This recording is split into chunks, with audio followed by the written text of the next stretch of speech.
ela lisetulaze indisi wami uze ngaphambili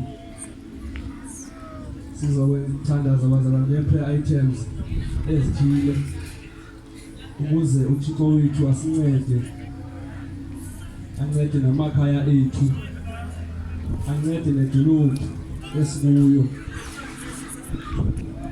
Kudla ngokuthiwa xa kusiDisemba kwenzeka izinto ezimbi, ingozi ziyenzeka, kodwa ngoku sizovala zonke ezo zinto.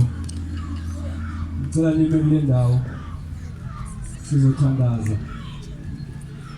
Ngicela sisithothe uze ngaphambili. Ngiyacela ke bazalwane nonke ningalimileyo kwelo cala,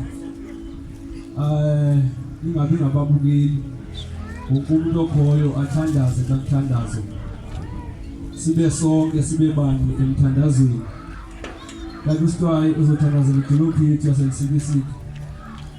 uThixo asincede asikhusele kule bhizi izayo.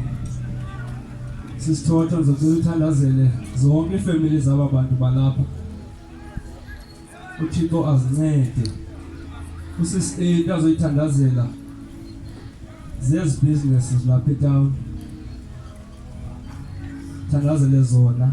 Umfundisi uDulaze uzothandazela ukuthi zonke ingozi edla kwenzeka uma kusondela ibhizi uDisemba, uzovala zonke ezingozi edla kwenzeka egameni likaYesu. Ngicela uqale uqale isitwayo.